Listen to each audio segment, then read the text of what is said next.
आप देख रहे हैं समाचार एजेंसी ऑफ इंडिया में साइन न्यूज।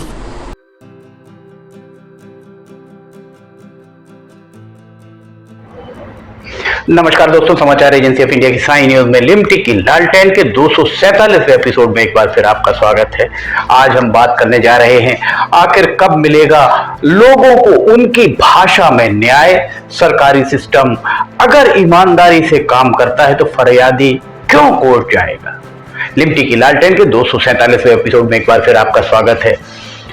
दरअसल न्यायालयों में जो वर्तमान में चल रहा है, लंबे समय से चल रहा है, न्यायालयों की लंबी और उबाऊ प्रक्रियाएं, न्यायाधीशों की कमी, बुनियादी ढांचे का अभाव आदि के चलते तारीख पर तारीख को लेकर बॉलीवुड में एक फिल्म दामिनी बहुत ही चर्चित हुई थी और दामिनी फिल्म में बहुत ही करीने से इन सारी बातों को चित्रित किया गया था। देखा जाए तो देश में प्रजातंत्र के 3 स्तंभ हैं, उन स्तंभों में सबसे वजनदार न्यायपालिका ही है। पर न्यायपालिका का जिस तरीके से पिछले 1.5-2 दशकों में माहौल उड़ना आरंभ हुआ है, वो चिंता की बात मानी जा सकती है। कार्टूनिस्ट जिस तरीके के कार्टून न्यायपालिका को लेकर बनाते हैं, वो वाकई बहुत चिंता की बात मानी जा सकती है। हाल ही में भारत के मुख्य न्यायाधीश CJI जस्टिस NV रमन्ना के द्वारा देश की न्यायिक प्रणाली में जो व्याप्त त्रुटियां हैं उसके बारे में उनके द्वारा अनेकों बार चिंता जाहिर की जा चुकी है। पिछले साल 15 अगस्त को उनके द्वारा कहा गया था कि कानून बनाने का काम संसद का है, पर कानून बनाते समय संसद में गुणवत्तापूर्ण बहस का अभाव पूरी तरह देखा जा रहा है।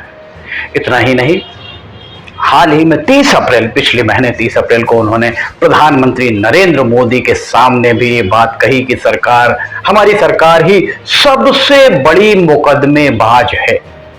कई बार सरकार मामले को जानबूझकर अटकाने का काम करती है, ये CJI का कहना है। अब 14 मई को जम्मू एवं कश्मीर में उन्होंने कहा कि स्वस्थ लोकतंत्र के लिए ये सबसे ज्यादा आवश्यक है कि आम जनता ये महसूस करे कि उनके अधिकारों और सम्मानों को मान्यता दी जाकर उनकी रक्षा की जा रही है। CJI के द्वारा जम्मू कश्मीर में 14 मई को ये बात कही गई। एक अनुमान के अनुसार देश में इस समय 4 करोड़ 80 लाख से ज्यादा मुकदमे लंबित हैं। जिला न्यायालयों की, अगर देश भर के जिला न्यायालयों की बात अगर की जाए तो वहां 22%, 22% पद रिक्त हैं। ऐसा भी कहा जाता है कि अदालतों में तारीख पर तारीख मिलने के चलते कई मामलों में लोगों के द्वारा खुद ही कानून को हाथ में लेने के मामले भी प्रकाश में आए हैं। इस तरीके की घटनाएं आपने भी सुनी होगी, जहां तहां अदालत में पेशी में आए आरोपियों के साथ मारपीट की घटनाएं अखबारों की सुर्खियां बना करती हैं। अगर आप कुछ और खबरों को देखें तो आपको पता लगेगा कई बार तो आरोपियों को पीट कर मारने की बात भी सामने आई है। ये सारी बातें अखबार, मीडिया, सोशल मीडिया में आपने देखा होगा। दरअसल किसी भी मामले में कानून बनाने के पहले जनमत संग्रह कराना बहुत जरूरी है। जनमत संग्रह के बिना जिस प्रकार की बहस या कवायद का नियम भारतीय संविधान के तहत दोनों शीर्ष सदनों के साथ ही राज्यों की विधानसभाओं में होता है, वह शायद उचित नहीं माना जा सकता है। सदन के द्वारा जो भी कानून देश या प्रदेश के लिए बनाए जाते हैं, उन कानूनों के बनाए जाते समय चर्चा में भाग लेकर अपना मत देने का अधिकार उस सदन के प्रत्येक सदस्य को होता है। पर आज किसी भी कानून के बनाए जाने के वक्त कितने सदस्य उन सदनों के, चाहे लोकसभा हो, राज्यसभा हो, विधानसभा, उन सदनों के कितने सदस्य उसके लिए, उस कानून के लिए आहूत चर्चा में भाग लेते हैं, ये आप इस बारे में समझ सकते हैं। शायद 1% लोग ही इस तरह की चर्चा में हिस्सा लेते होंगे, जबकि वो कानून आम लोगों के लिए बन रहा है। हाल ही में हुए एक सम्मेलन में न्याय आम जनता की भाषा में होना चाहिए, इस विषय पर सम्मेलन का आयोजन किया गया। दरअसल किसी को दोषी करार दिए जाने के बाद उसे शायद ही ये बात पता चल पाती होगी किन साक्ष्यों के आधार पर वो दोषी करार दिया गया है। उसे उसकी ओर से केस लड़ने वाले विद्वान अधिवक्ता के द्वारा ही बताया जाता है कि वो किस आधार पर दोषी करार दिया गया। इसका साफ तात्पर्य यह है कि उसकी भाषा में उसे पता ही नहीं चल पाता कि वह दोषी क्यों है। इस सम्मेलन में प्रधानमंत्री नरेंद्र मोदी ने बहुत ही साफगोई के साथ ये बात कही कि किसी देश में स्वराज का मुख्य आधार न्याय होता है, इसलिए न्याय को जनता से जुड़ा होना चाहिए और जनता की भाषा में ही न्याय होना चाहिए। जब तक न्याय के आधार को लोग नहीं समझ पाते, ये प्रधानमंत्री ने कहा, जब तक न्याय के आधार को लोग नहीं समझ पाते तब तक उनके लिए न्याय और राजकीय आदेश में कोई अंतर नहीं होता। न्याय और राजकीय आदेश दोनों अलग अलग चीज है। प्रधानमंत्री नरेंद्र मोदी ने इस अवसर पर यह भी कहा कि न्याय को त्वरित और सुलभ होना चाहिए। प्रधानमंत्री की ये बात वास्तव में स्वागत योग्य मानी जानी चाहिए। इस अवसर पर CJI chief justice of India Bharat के प्रधान न्यायाधीश एनवी रमन्ना के द्वारा कही गई बात गौर करने वाली है कि अगर तहसीलदार जमीन के सर्वे अथवा राशन कार्ड में फरियादी की शिकायत पर सही नियमानुसार कार्रवाई करे तो फरियादी भला न्यायालय की ओर रुख क्यों करेगा।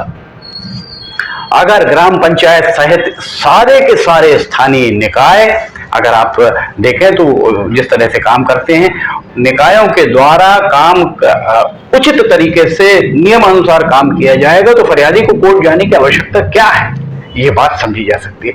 जाहिर कहीं ना कहीं कमी है जिसके कारण न्यायालयों में मुकदमों का बोझ बढ़ता जा रहा है। इस सम्मेलन में एक बात और निकलकर सामने आई है कि अदालतों में स्थानीय भाषाओं को तवज्जो दी जानी चाहिए। अगर देखा जाए तो उच्च न्यायालय और सर्वोच्च न्यायालय में अंग्रेजी भाषा को प्राथमिकता अहमियत दी जाती है। CJI chief justice of India NV Ramana ने का कहना था कि इस आशय के अनेकों ज्ञापन उन्हें मिले हैं।